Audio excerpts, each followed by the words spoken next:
1940s have been a decade of breakthroughs and developments in medicine and psychiatry. Scientists have developed a new technology to cure mentally ill adults.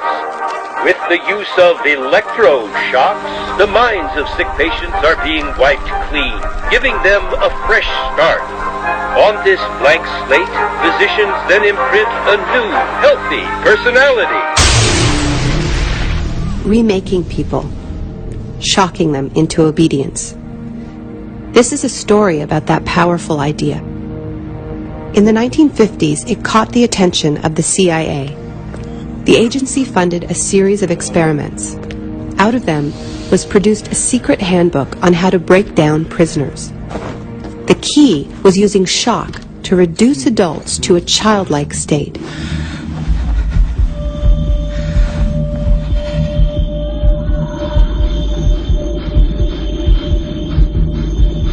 It's a fundamental hypothesis of this handbook that these techniques are in essence methods of inducing regression of the personality. There is an interval, which may be extremely brief, of suspended animation, a kind of psychological shock or paralysis. Experienced interrogators recognize this effect when it appears, and know that at this moment the source is far more open to suggestion, far likelier to comply than he was just before he experienced the shock.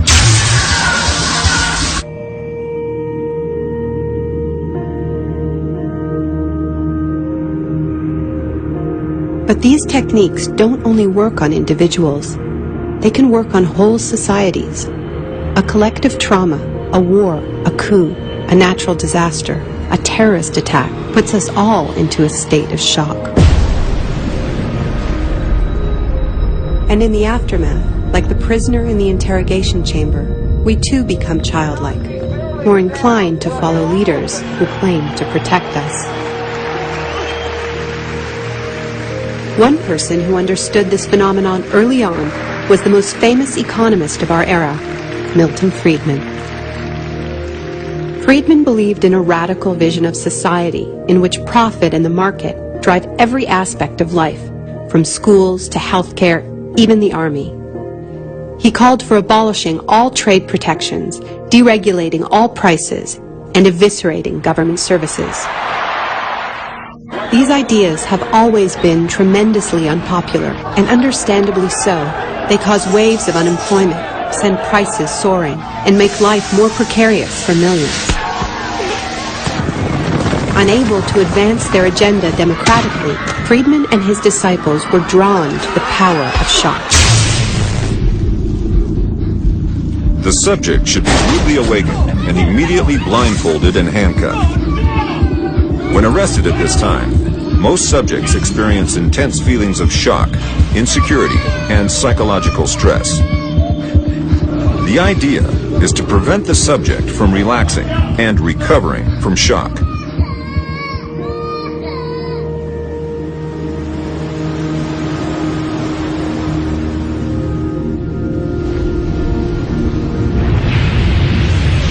Friedman understood that just as prisoners are softened up for interrogation by the shock of their capture, massive disasters could serve to soften us up for his radical free market crusade.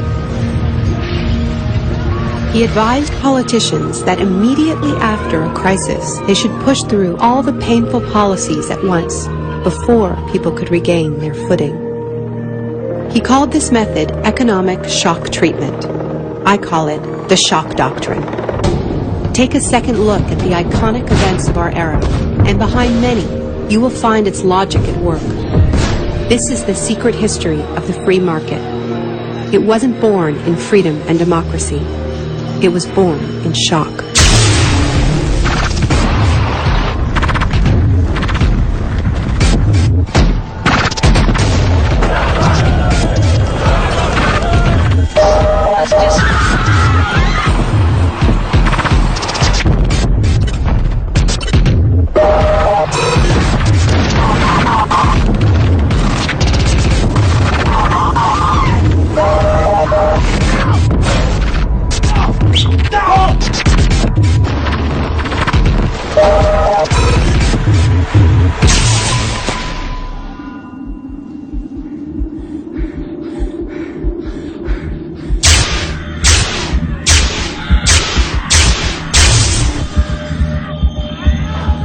Isolation, both physical and psychological, must be maintained from the moment of apprehension.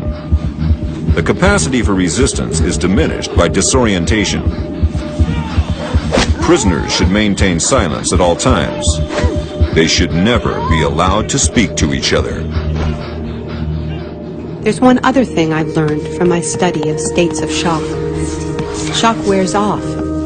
It is by definition a temporary state.